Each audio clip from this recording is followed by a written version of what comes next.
Against the backdrop of today's evolving global landscape, definitely cannot be like previously unilateral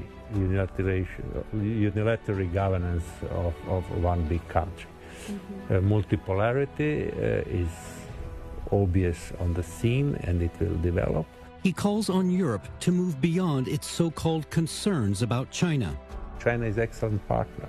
I think that it's very important that get away fear on China. And commends the 4 global initiatives proposed by President Xi Jinping. I'm sure that it will influence. Those initiatives will influence. Leaders Talk sits down with former Croatian President Ivo Josipović. Stay tuned.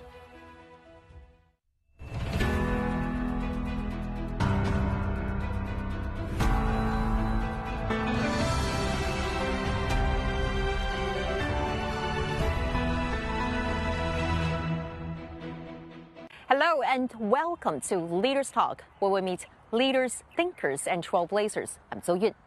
Joining us today is Ivo Josipović, former president of Croatia, a frequent visitor to China. What unique insights does he have on Oriental civilization and Chinese culture?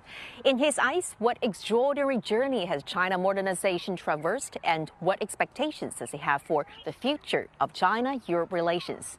Stay with us as we explore these questions and more in today's conversation.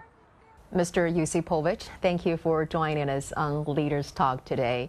We know that your first visit to China was in 1990s. Over 30 years ago, and you have come back since then for more than 20 times. So at the start of a conversation, can you share with us a little bit about how does this first visit compare to the most recent ones? What are the biggest changes that you've seen in this country throughout this process? My first visit was to Beijing to one lawyers' conference. Comparing that time China and today's China is not easy because the development of China is incredible. I remember Beijing then and Beijing today. It's so big difference, and it's a good illustration of how China is doing excellent job developing itself. And you've said before that the country has every reason to be proud of its achievements. Definitely. Which part of the achievements that impressed you the most? Oh, it's not easy to answer. There are many areas. So let's start with something that I really love. It's culture. You have excellent, very old culture. I saw new big concert halls. I saw exhibitions, modern museums, excellent singers as well. But also, of course, technique. Yes. It's incredible. Artificial intelligence, cars, TVs, all kind of equipment. It's really tremendous. And also cities. Now they are very modern, clean, and technically very equipped. Many of them, of course. It's very visible that standard of people is improved during those years. And I think China should be really proud of it. I'm coming back to policy of opening of China, and definitely China can be equal, not only equal, but in some cases dominant partner in economic affairs all around the world. Croatia is located in south-central Europe in the northwestern part of the Balkan Peninsula. It shares borders with several countries, including Slovenia and Hungary, and has a coastline along the Adriatic Sea. China was among the first countries to establish diplomatic relations with Croatia. In recent years, bilateral ties have shown strong momentum. Landmark projects such as the Pelješac Bridge and the Senja Wind Power Project highlight the high-quality outcomes of Belt and Road cooperation. Ivo Josipović served as president of Croatia from 2010 to 2015. A longtime professor of law, he is also a distinguished composer.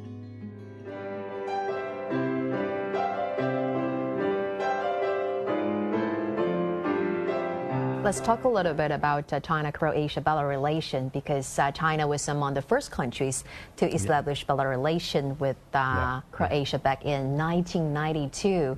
And in 2005, the two countries agreed to a comprehensive cooperative partnership. Next year marks the 35th anniversary of diplomatic relations between our two countries. How do you assess the overall trajectory of China-Croatia bilateral relations? First, I have to say that our relations are really very, very good. So no any disputes, political disputes or whatever disputes. It's very good for both countries, in spite of the fact that China is a huge country, Croatia is a relatively small country, but they are cooperating very good. More and more. Croatia is participating in One Belt, One Road initiative. That's very important. Now, a few years ago, one of Chinese companies built our most important bridge near Dubrovnik, connected to divided parts of our country. Yes, Pelješac Bridge, yes. And there are some more projects. I think our economic relation will develop further. Talking about the Belt and Road Initiative, as you just touched upon, and you once said that this initiative is, quote unquote, a good track of cooperation. How do you interpret the significance of this bridge to the development of your country, especially given that it's a project of such a large scale by a Chinese company in your country? So for Croatia it's very important economically and politically, and for Chinese companies as well, because it's proven that Chinese company can make good job in very short terms and also of high quality. So I think it is some kind of model for future projects. I also want to stress that One Belt, One Road is not only economical project. That's right. It's also a project of cultural cooperation. It's visible in Croatia as well. I'm included in one project. Now we are producing one CD of Croatian and Chinese music, and the title is Belt and Road Music. Wow, that's such a beautiful demonstration of the culture and also the people-to-people exchanges under this framework. And you've met with Chinese President Xi Jinping a couple of times. One of them is in 2019 and also in some other occasions as well. What do you recall most vividly from these meetings with President Xi? Firstly, I met President Xi when he was vice president. He was my host when I visited officially China. And then I had the opportunity to meet him several times with my colleagues, some of former presidents. We visited Beijing, and we had the opportunity to listen from the most the most competent person about plans of China and values developing here through political and economical life in China. It was really impressive because some of facts are not widely known in the West. So I think it's very important that we learned about social politics. That means there are many new projects, new employment, new working places, and definitely that is the reason China is so successful in the world market. So my impression was very nice, very good, and I learned a lot. What is your impression of President Xi as a leader, and which part of his governance philosophy resonate with you the most? He's obviously a great leader, a successful leader. What I appreciate, China generally and President Xi is treating equally all presidents and all countries, and it's very important because it's somehow showing that China seriously understands the principle of sovereign equality of states.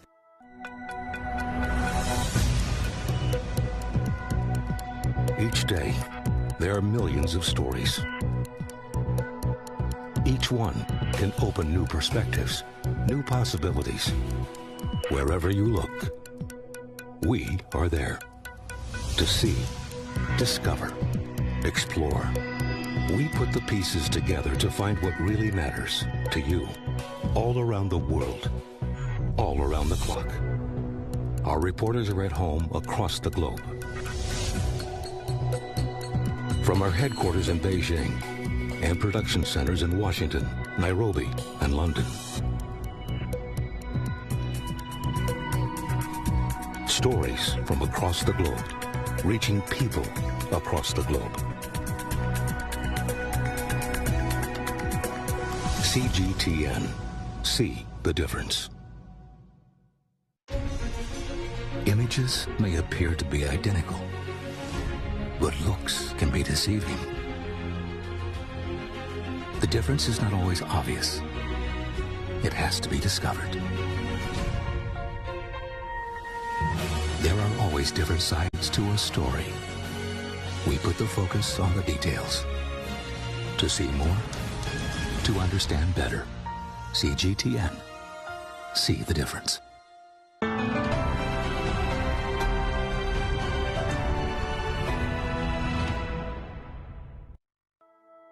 The year 2026 marks the start of China's 15th five-year plan. Amid rising global economic fragmentation and protectionism, China has reaffirmed its commitment to advancing reform and development through opening up. It also advocates for a more equal and orderly multipolar world, along with an inclusive and broadly beneficial model of economic globalization, an approach that has attracted widespread international attention. Since the beginning of this year, leaders from countries such as Ireland, Finland, the United Kingdom, Germany, and Spain have visited China in succession. This renewed Look East momentum reflects a shared desire among nations for stability, development, and stronger cooperation amid global uncertainty. And this year actually is pivotal for China because it marks the beginning of the country's 15th five-year plan running from 2026 to 2030.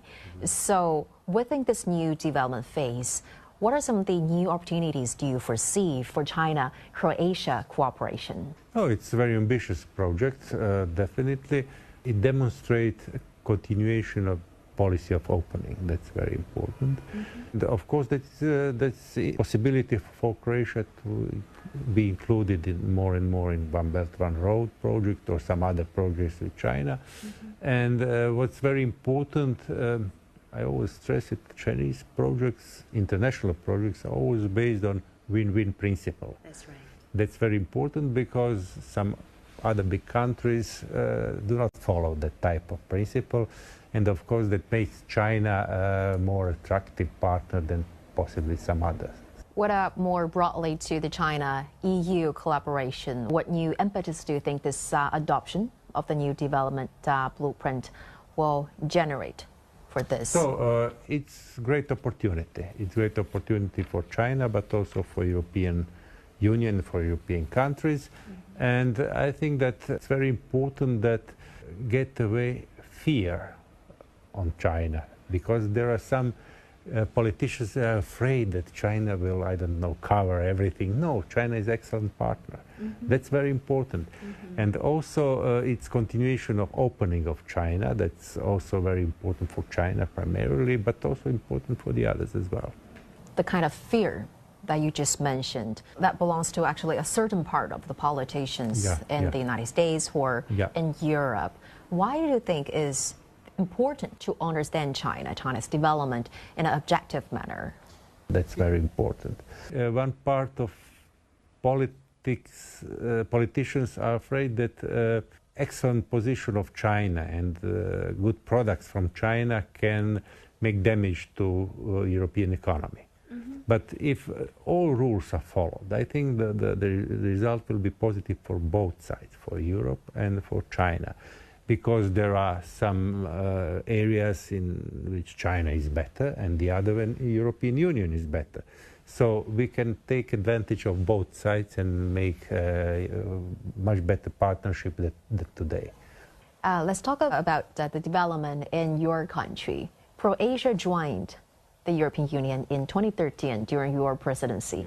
So has EU evolved into a bloc that you have anticipated at that time? So it was one of our strategic goals to be member of European Union, and I'm very happy that it really happened during my mandate. Of course, we can always discuss what is good and what is bad side, but I think that it's unproportionally good effects. There are unproportionally good effects of our membership. And now the post-war international order, Mr. Josipović, I don't know, maybe you agree with me or not, is under strain. And one reason is the policies adopted by certain countries. One country. Okay, so as a European statesman, also a legal expert, how serious is disruptions to you? Obviously now we are on the border. The old international system is failed now. It's destroyed by policy of President Trump. And from the other side, now we have to search new methods how to govern the global world. So what's very important is to keep role of United Nations. For me, that's very important. Secondly, we have to insist on existing international law. Because now more and more, not only US, but some other states are breaching international law. It's not breaking international law. It's not good for international order. Definitely, no one can predict what will really happen. The worst scenario will be the Third World War. That's the worst scenario. I hope it will not happen. But the other solutions have to be found, either to impose the role of United Nations with some changements, or to invent something else. I don't know, I'm not so clever to tell you what it should be now, but definitely it cannot be like previously unilateral governance of one big country. Multipolarity is obvious on the scene, and it will develop. I hope that European Union will be entity capable to participate in this multipolarity. But for some other countries it will be really problem, and I think the clear chance for them is philosophy of international law, to be that relation between countries should be strictly driven by international law. And so multipolarity, international organizations and international law were always some kind of shield for smaller countries. How do you assess the role of China in addressing global challenges like this, from regional instability or regional conflicts to economic instability? Firstly, I really appreciate foreign policy of People's Republic of China, because it's peaceful.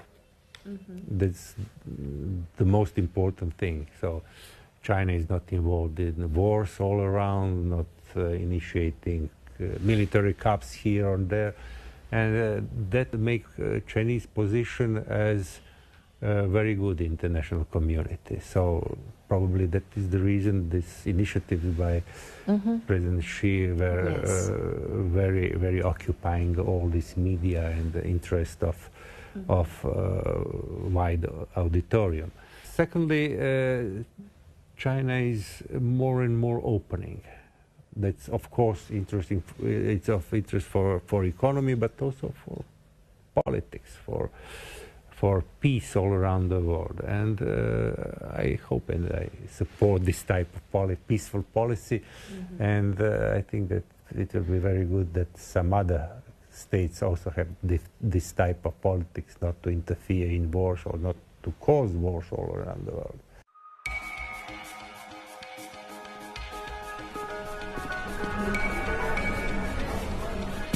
You're watching breaking news on CGTN.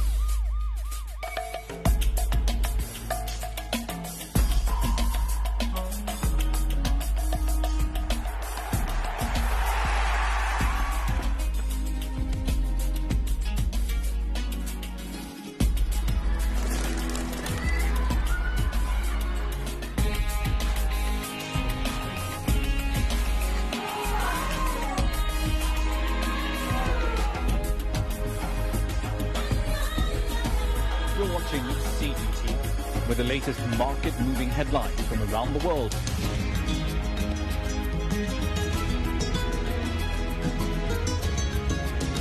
Welcome to the world today on CGTN.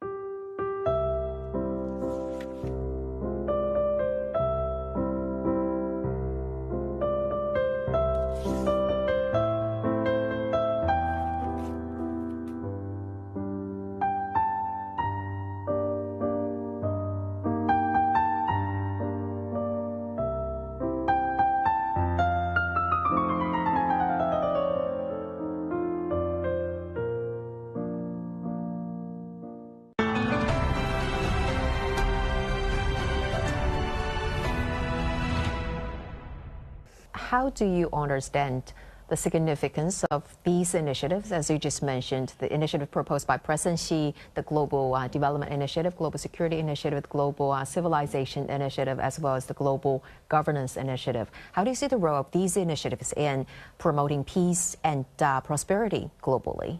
Definitely, I see those initiatives as some kind of continuation of politics in China, and not only in China, connected to United Nations existence and United Nations role in unfortunately previous international global order.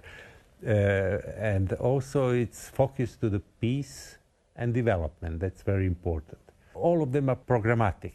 That means it's attempt to influence states and politicians all around the world to switch activities more to cooperation, development, especially from climate changes to peace efforts. That means it's a huge scale of proposals, and that's very good. I'm sure that it will influence. Those initiatives will influence, and China is patient state. If China continues to promote this, not only these proposals by President Xi, but also some other activities, peaceful activities and politics in the world, it will influence a lot the global situation. Mr. Josipović, we know that you not only belong to the world of politics, you also straddle the world of music as well. So having composed about 70 chamber music pieces. Not chamber music. Just music pieces. Music pieces, from opera to chamber music. Orchestra and opera as well. I had also opportunity because Shanghai Symphony Orchestra. I know you worked with them once. Yeah, they played one of my pieces, and I was very, very happy with that. When you were young, you were even a football player.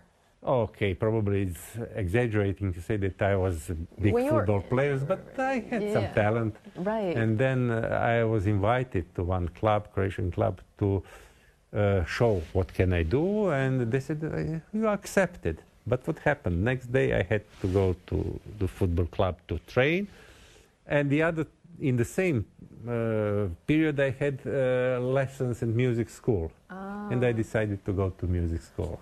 You still just follow your heart. Yeah.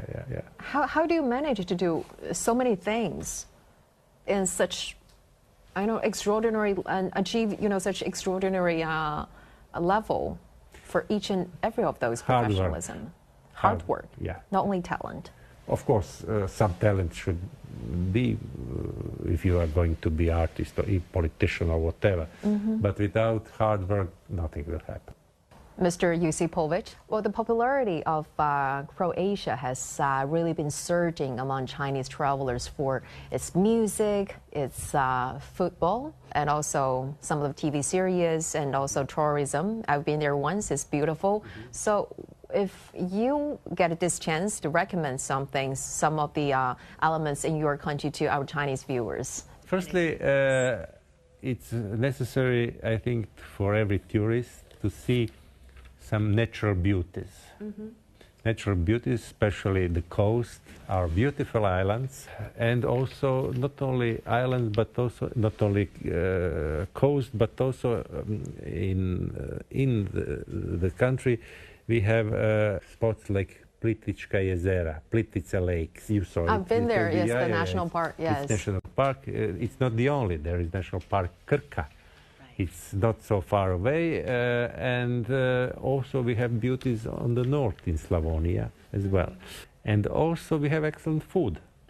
Excellent food. I have to say that culture of eating is very different here and in Croatia. It's very different, but it's a beauty to recognize something else, not what you have at home. When I'm in some foreign country, I always order something that's local specialty. For instance, here in China. In China, I enjoy. Like what's your favorite cuisine here in China? Oh, there are many cuisines in China, but one food I admire, it's noodles. Like chicken soup noodles or beef, broth? You put different ingredients and inside. Something on the top? Yes.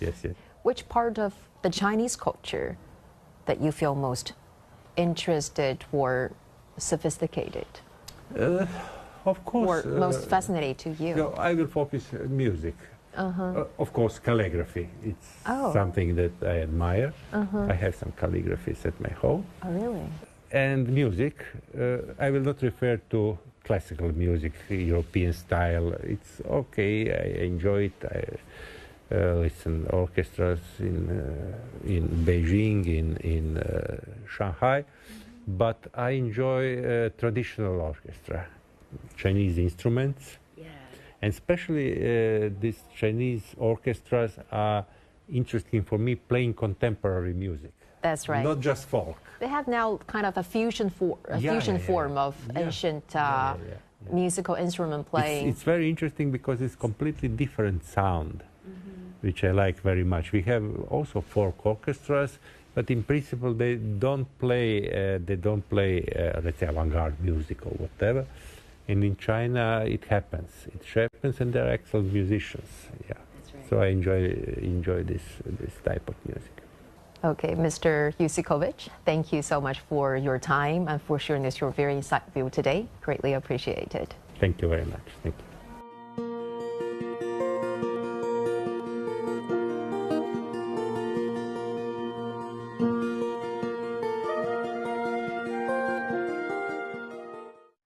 During the interview, Ivo Josipović shares his love for philosophy and culture, saying the Chinese value of harmony truly resonates with him. He believes the Belt and Road Initiative has not only advanced infrastructure development, but also fostered cultural exchanges and people-to-people connection. Against the current international backdrop, China steadfastly upholds multilateralism, making significant contributions to global peace and prosperity. With that, we're going to wrap up this edition of Leaders Talk. I'm So Yun reporting from Changsha. Thank you for watching and see you next time.